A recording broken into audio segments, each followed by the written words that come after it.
ദൈവതിരുനാമത്തിന് മഹത്വമുണ്ടാവട്ടെ. Bible reading പ്രോഗ്രാമിലേക്ക് ഏവർക്കും കർത്തൃനാമത്തിൽ സ്വാഗതം അറിയിക്കുകയും കർത്തൃനാമത്തിൽ വന്ദനം അറിയിക്കുകയും ചെയ്യട്ടെ. 1 ശമൂവേലിൻ്റെ ആ പുസ്തകത്തിലെ അവസാന അധ്യായമായ 31-ാം അധ്യായമാണ് നമ്മളിന്ന് വായിക്കുന്നത്. ദാവീദും ശൗലും തമ്മിലുള്ളതായ ഒരു വലിയ പോരാട്ടമാണ് ഈ പുസ്തകം മുഴുവൻ നമ്മൾ വായിച്ചു വരുന്നത്.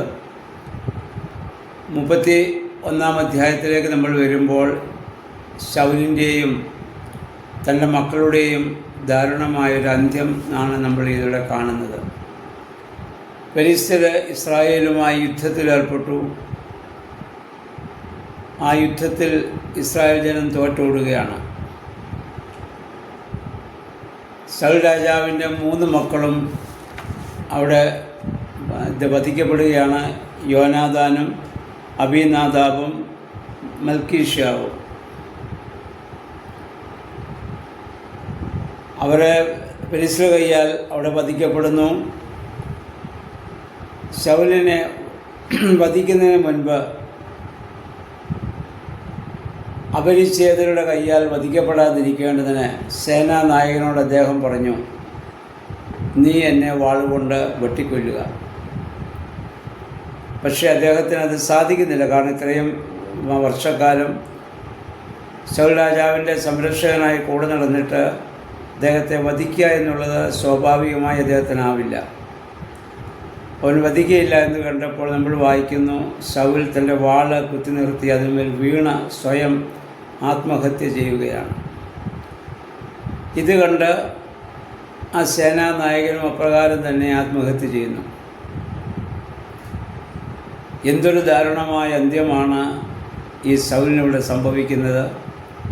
ദൈവത്തിൻ്റെ അഭിഷിക്തനായ ദാവീദിനെ വധിക്കുവാൻ വേണ്ടി എത്ര നാളുകളാണ് മനുഷ്യൻ അദ്ദേഹത്തിൻ്റെ പിന്നാലെ ഓടി നടന്നത്. അവസാനം സ്വന്തം ജീവൻ നഷ്ടപ്പെടുത്തി ഒരു നല്ല ശവസംസ്കാരം പോലും കിട്ടാത്ത രീതിയിലൊരു അന്ത്യം ശൗലിൻ്റെ ജീവിതത്തിലേക്ക് വരികയാണ്. ശമൂവേൽ പുരോഹിതനാൽ അഭിഷേകം ചെയ്യപ്പെട്ട് ഇസ്രായേലിൻ്റെ 1-ാമത്തെ രാജാവായി തീർന്നവനെ എന്ത് അനുഗ്രഹവും മനോഹരമായ രീതിയിലൊരു അന്ത്യമുണ്ടാവേണ്ടവനാണ്. പക്ഷേ അവനിലെ ആ ദുരാത്മാവിന് വിധേയപ്പെട്ടവൻ ജീവിച്ചതുകൊണ്ട് ഇപ്രകാരം ഒരു അന്ത്യത്തിലേക്ക് പോകുന്നതായി നമുക്ക് കാണാൻ സാധിക്കുന്നുണ്ട്. യഥാർത്ഥ ഇസ്രായേൽ ജനവും പലായനം ചെയ്യുകയാണ്. കാരണം രാജാവും രാജാവിൻ്റെ മക്കളും സൈന്യാധിപനും എല്ലാവരും മരിച്ചു എന്ന് പറഞ്ഞപ്പോൾ അവർക്ക് മറ്റേ രക്ഷയില്ലല്ലോ. അവർ ദേശം വിട്ടു പോകുന്നു. ഫെലിസ്ത്യർ അവിടെ വന്ന് സ്ഥിരതാമസമാക്കുന്നതായി നമ്മൾ വായിക്കുന്നുണ്ട്.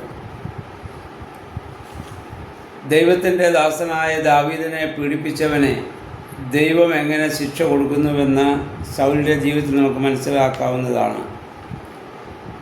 ദാവീദിൻ്റെ പ്രത്യേകത, തനിക്ക് അവസരം ലഭിച്ചിട്ടും തൻ്റെ ശത്രുവായ ശൗലിനെ താൻ വധിച്ചില്ല. അനേക പ്രാവശ്യം അദ്ദേഹത്തിന് അവസരം ലഭിച്ചതാണ്. ദൈവത്തിൻ്റെ അഭിഷിക്തൻ എന്ന രീതിയിൽ ശൗൽ രാജാവിനെ ദാവീദ്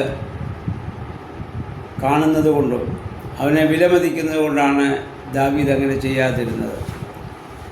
ആ മനുഷ്യനെയാണ് ദൈവം ഇനി ഇസ്രായേലിൻ്റെ രാജാവാക്കാൻ പോകുന്നതെന്ന് നമ്മൾ മനസ്സിലാക്കണം.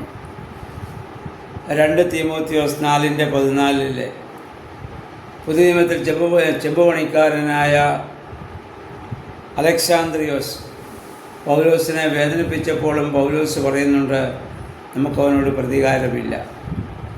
റോമർ 12:19 പൗലോസിക പറയുന്നു, പ്രതികാരം യഹോവയ്ക്ക് വിട്ടുകൊടുക്കുക, തക്ക സമയത്ത് യഹോവയായ ദൈവം പ്രതികാരം ചെയ്യും, നമ്മളായിട്ട് ചെയ്യാൻ പാടില്ല. ദാവീദ് ചെയ്തതുപോലെ ശത്രുവിനെ സ്നേഹിച്ച് ജീവിക്കുക എന്നുള്ളതാണ് നമ്മളോട് ആവശ്യപ്പെട്ടിട്ടുള്ളത്. നമുക്ക് അത്രമാത്രം ചെയ്യുക. നമ്മെ ഉപദ്രവിക്കുകയും നമ്മെ വേദനിപ്പിക്കുകയും ചെയ്യുന്നതിന് തക്ക സമയത്ത് ദൈവം ശിക്ഷ കൊടുക്കും എന്നുള്ളതാണ്. ദാവീദിൻ്റെ ജീവിതം നമ്മൾ പഠിക്കുമ്പോൾ ഏകദേശം 12-13 വർഷം അദ്ദേഹം ഈ കഷ്ടതകളിലൂടെ സഞ്ചരിക്കേണ്ടി വന്നു. ശമൂവേൽ പുരോഹിതൻ അഭിഷേകം ചെയ്തതിന് ശേഷം അത്രയും വർഷക്കാലം അദ്ദേഹം ഈ ശോധനകളെയൊക്കെ അദ്ദേഹം നേരിടുകയാണ്. 66-ാം സങ്കീർത്തനം 10 മുതൽ 13 വരെയുള്ള വാക്യങ്ങൾ ഇപ്രകാരം നമ്മൾ വായിക്കുന്നു, ദൈവമേ, അവിടുന്ന് ഞങ്ങളെ പരീക്ഷിച്ചറിഞ്ഞു, വെള്ളി എന്ന പോലെ ഞങ്ങളെ അവിടുന്ന് പരിശോധിച്ചു. അവിടുന്ന് ഞങ്ങളെ വലയിൽ കുടുക്കി ഞങ്ങളുടെ മേൽ വലിയ ഭാരം അവിടുന്ന് ചുമത്തി.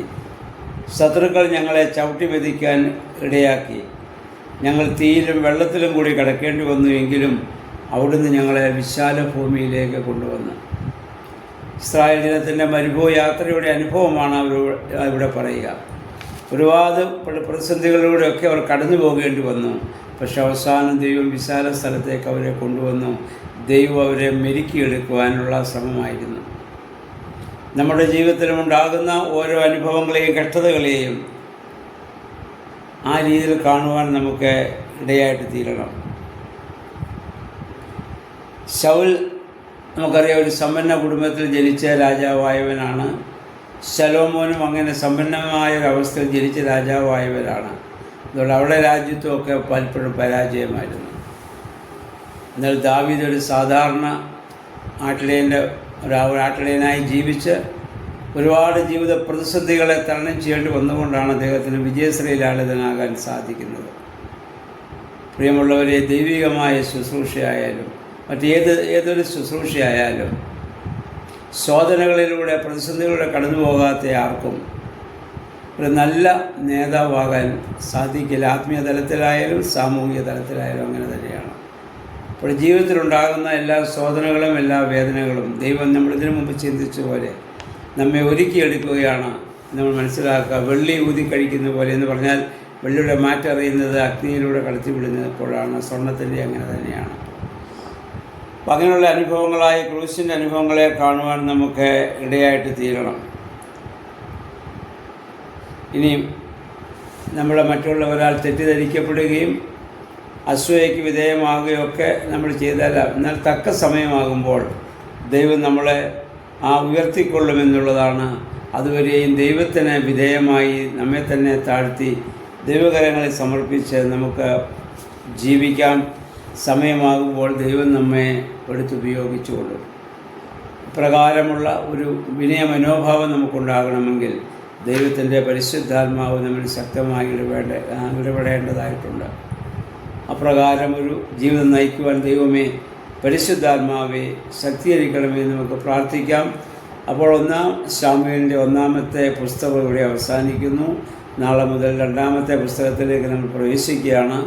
പരമാവധി വേദഭാഗങ്ങളൊക്കെ നമ്മൾ വീണ്ടും വായിക്കുകയും അത് മറ്റുള്ളവർക്ക് കൂടി വായിക്കാനുള്ള പ്രേരണ കൊടുക്കുകയും ചെയ്ത് ഈ വേദവായന പരമ്പരയോടെ എല്ലാവരും സഹകരിക്കണമെന്ന് ഒരിക്കൽ കൂടി ആത്മാർത്ഥമായിട്ട് സഹകരിക്കുന്നു. മറ്റുള്ളവർക്ക് കൂടി നിങ്ങളിത് ഫോർവേഡ് ചെയ്ത് കൊടുക്കണം എന്ന കാര്യം പ്രത്യേകം അറിയിക്കുന്നു. ദൈവം എല്ലാ അനുഗ്രഹങ്ങളും നിങ്ങൾക്ക് നൽകുമാറാകട്ടെ എന്ന് പ്രത്യേകമായി പ്രാർത്ഥിക്കുകയും ചെയ്യുന്നു.